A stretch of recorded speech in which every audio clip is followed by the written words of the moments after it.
Now sit back, stay in your seats, and enjoy the Star Lasso experience.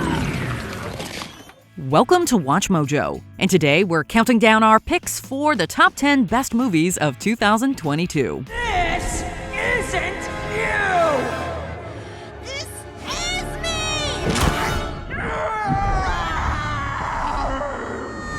For this list, we're looking at feature films that captured the zeitgeist of 2022, standing out as the year's best examples of pure cinema. What's your favorite movie of 2022? Let us know in the comments. Number 10, Black Panther: Wakanda Forever. They came from the water. They had superhuman strength. He's coming for the surface world. Following a film as successful and impactful as Black Panther was a daunting task. Continuing the story after Chadwick Boseman's unexpected passing sounded like an impossible task. In a king-sized effort, Ryan Coogler delivered a sequel that worked as a touching tribute to Boseman and a respectful passing of the torch. While it's hard to top the original, Wakanda Forever improves upon several elements, namely the CGI. The performances are as captivating as ever, with Angela Bassett turning in a Best Supporting Actress-worthy performance. I am queen of the most powerful nation in the world! And my entire family is gone! Have I not given everything? The film is also a feat of world-building, with locales like Wakanda and Talocan being grounded in fiction, but feeling real. You'll cry within the first few minutes, and just when your tear ducts are dry, the ending will get to you. Show them who we are. Number 9, The Banshees of Inisherin. Call Sonny Larry. Didn't you and he used to be the best of friends? We're still the best of friends. No, you're not. Who says we're not? Sit somewhere else. Martin McDonagh reunites Colin Farrell and Brendan Gleeson, but The Banshees of Inisherin is a much different film than In Bruges. It's an anti-buddy picture about a bromance crumbling. As the Irish Civil War looms in the background, another war arises between Farrell and Gleeson's characters. While the story takes some twisted turns, it's a surprisingly relatable film about human nature. We empathize with the lonely Farrell's desire to preserve their friendship, but we can also identify with Gleeson's need to focus on his legacy. Do you know who we remember for how nice they was in the 17th century? Who? Absolutely no one. Yet we all remember the music at the time. Everyone to a man knows Mozart's name. Stuck in the middle is Carrie Condon in a breakthrough role as Farrell's sister, who dreams of a better life beyond her dreary island. Funny, tragic, and at times almost mystical, Banshees is a profound breakup movie unlike any other. Why aren't you talking to Porrick no more? That wouldn't be a sin now, would it, Father? No, but it's not very nice either, is it? Number 8, The Woman King. We are the spear of victory! We are the blade of freedom! We are the Homer! Hollywood historical epics aren't what they used to be. The Woman King takes us back to a bygone era of rousing battles and almost Shakespearean drama, but with a few progressive twists. Viola Davis is such a commanding screen presence that it's a wonder why she hasn't played more action heroines. It's difficult to imagine anyone other than Davis starring as General Naniska, who leads an equally fierce ensemble that includes the charismatic Lashana Lynch and relative newcomer Tuso Mbedu. But you don't know where you're going. We need smart warriors. The dumb ones die quickly. I'm not dumb. Then show me. With her debut film over 20 years ago, Love and Basketball, director Gina Prince Bythewood sought to normalize seeing women in athletic roles. The Woman King pulls off a similar feat, but on a grander scale, showing women everywhere there's a warrior and leader within. To the victor!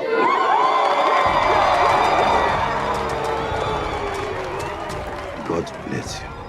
The gods will keep you safe. Calling pop culture superfans everywhere. Do you love to argue with Watch Mojo's top 10 ranks? Introducing Watch Mojo's first and very own party game. Bring your superpowers to the table and fight for your pick to be at the top of the list. It's all the fun of the comment section, but in real life. Number 7, Avatar: The Way of Water. Let's get it done. Avatar Avatar was an experience that many thought James Cameron wouldn't be able to replicate. It took 13 years, but Cameron has done it again with a sequel that'll have you in awe from the first frame and sustain that wonderment for the next 3 hours. Once again, the story is familiar, but we'd argue that The Way of Water is stronger on a character level, with welcome additions like Sigourney Weaver's Kiri and Zoe Saldana giving one of her most emotional performances. This is our home! I need you with me. And I need you to be strong. Cameron excels in the visual storytelling department, taking us to new parts of Pandora that are atmospheric, layered, and jaw-droppingly gorgeous. The action sequences are also among Cameron's best, the climax being a triumph of cinema. 3 more sequels? Yep, we're in. The way of water connects all things. Before your birth and after your death. Number 6, The Batman. The city's angry, scarred, like me. There are several live-action Batman movies, but Matt Reeves' interpretation stands out for an assortment of reasons. It's arguably the first to feel like a genuine detective movie.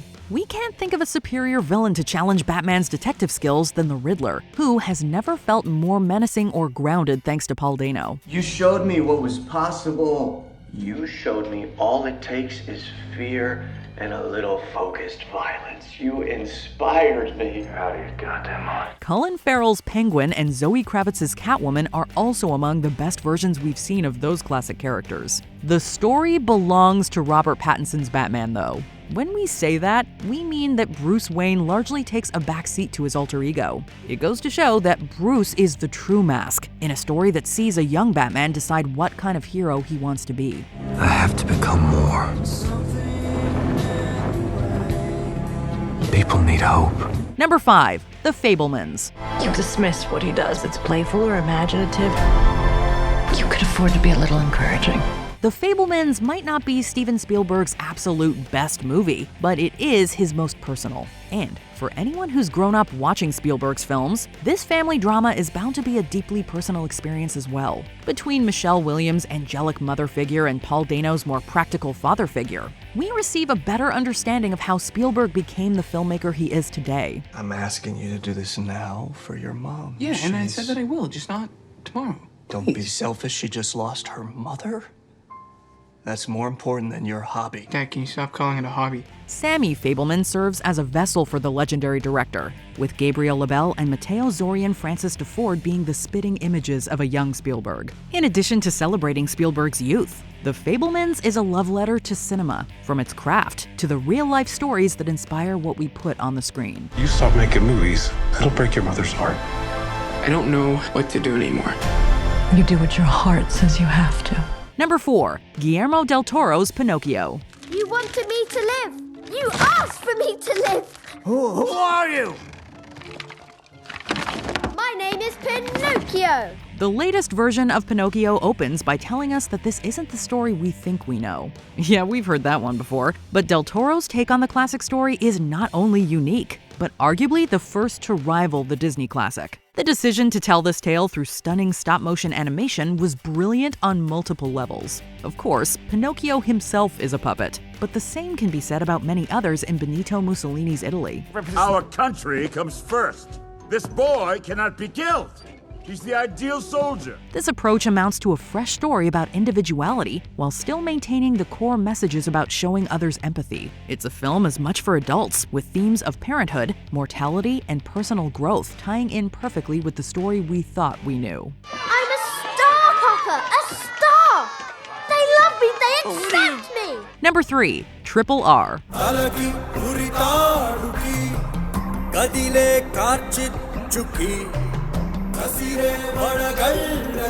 Sometimes the simplest titles pack the most powerful punches. When we think of contemporary epics, Triple R immediately comes to mind. Epic is just one genre this beast of a motion picture manages to encapsulate. It's also 2022's most invigorating musical and most satisfying buddy picture, with insanely inventive action sequences that put most Hollywood blockbusters to shame. You might be wondering how one film can flawlessly balance so many elements that seemingly shouldn't go together.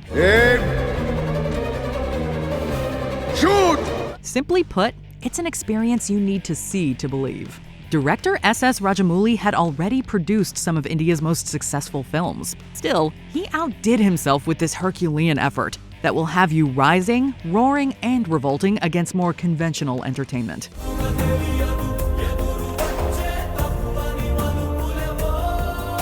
Number 2, Top Gun Maverick. But let me be clear. This will be your last post, Captain. You fly for Top Gun, or you don't fly for the Navy ever again.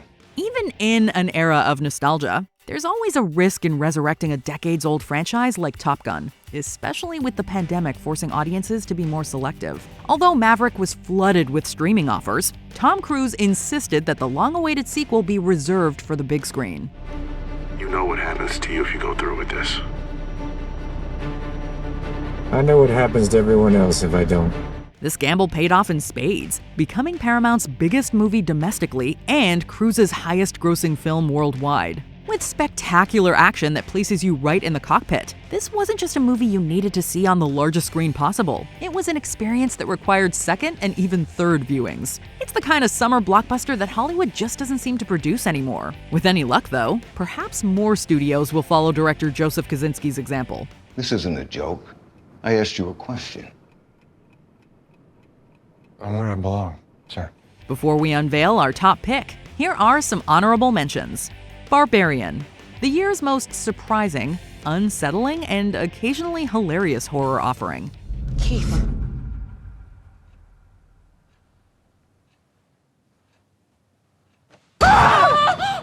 Glass Onion, a Knives Out mystery. Rian Johnson pulls the rug out from under us again in the best way possible. Ladies and gentlemen, there's been a murder, and the killer is in plain sight. For at least one person, this is not a game. The Northman, Robert Eggers' grandest and most gorgeously shot film yet. I am Hamlet the Bear Wolf, son of King Arvan the War Raven, and I am his vengeance! All Quiet on the Western Front, a worthy successor to the 1930 Best Picture winner that stands on its own.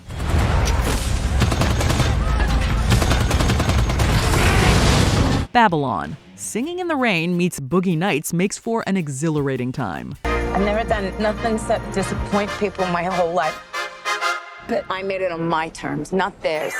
Number 1, Everything Everywhere All at Once. Evelyn, what are you doing? I'm learning to fight like you. Everything Everywhere All at Once is something of a miracle by modern standards. A film that's funny, touching, heart-racing, visually ambitious, philosophically stimulating, and boldly original. To top it all off, audiences sought the film out almost through word of mouth alone, making back almost 4 times its $25 million budget. The exceptional ensemble includes a career best performance from the legendary Michelle Yeoh, a comeback from Ke Huy Quan, and a star-making turn from Stephanie Hsu. Right is a tiny box invented by people who are afraid. And I know what it feels like to be trapped inside that box. In more ways than one, the film is the equivalent of an everything bagel. It's topped with everything a true cinemagoer could ask for. It is possible to have too much of a good thing, but the Daniels knew exactly how much to bite off with this tour de force.